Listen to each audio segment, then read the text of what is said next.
Some of my ancestors came from Scotland, some from Ireland, some from England. They migrated from an old world to a new world. There was a push from behind and a pull from the future. When things weren't right back home, back there, for whatever reason, they packed up and moved west. I have traced my ancestors since the 1600s, arriving on the East Coast, getting established, or maybe just surviving, and the next generation moving a little farther as new lands were opened up. First they moved south along the coast, rounded below the Appalachians and into the Florida Panhandle. The next generation showed up in Georgia and Alabama. They spread to Kentucky, Tennessee, Arkansas. After the Civil War, more land was opened up. They moved on. By the 1900s, census records showed they moved to Texas and Oklahoma. One of my grandfathers moved on to Arizona, where he was a manager of a cotton farm in 1920. Others stayed on and endured the Great Depression, drought, the Dust Bowl. After World War II, my father from Arizona, my mother from Oklahoma, started new lives in California. When I met Bonnie, my future wife, we moved on too. It was the same family story, a little push from behind, a little pull from the future. In 1974, we migrated to Oregon. Anyone remember those years? That was the days of the Arab oil embargo. Gas prices skyrocketed, the economy crashed. There were no jobs.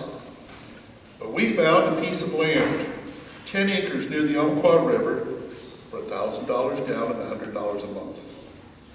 For 6 weeks, we camped in a tent. We had a well drilled. We made a clearing in the woods. We built a pump house over the well and moved into it. Then we built a garage and moved into it.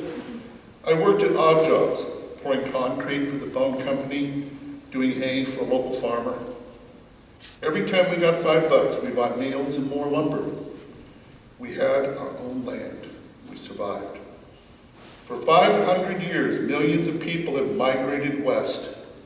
Anyone remember this from school? Go west, young man, go west. There is health in the country and room away from our crowded idlers and imbeciles. That, I said, is very frank advice, but it is medicine easier given than taken. It is a wide country, but I do not know just where to go. It is all room away from the pavement. But no more. We have finally reached the end of the road. The planet is hot and crowded. Population has doubled in my lifetime alone. Like a plague of grasshoppers, we have gobbled up the resources and bought up all the land. Every square inch of land is owned, fenced, and posted with no trespassing signs. What does the next generation do? And the one after that? Where do people go?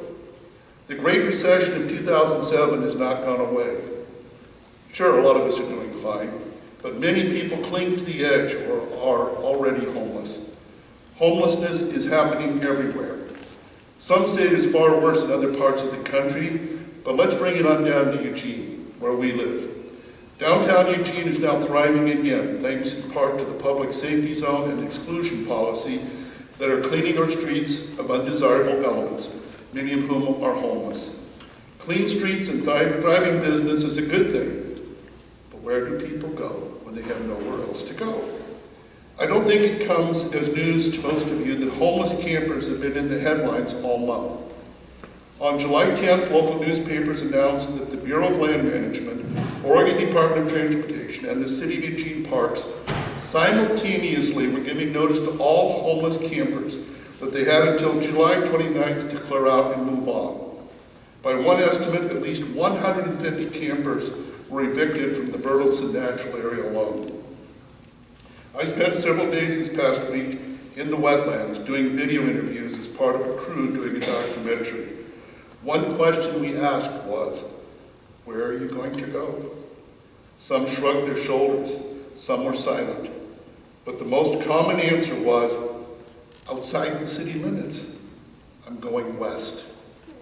The problem is there is no more west. Florence is as far as they can go.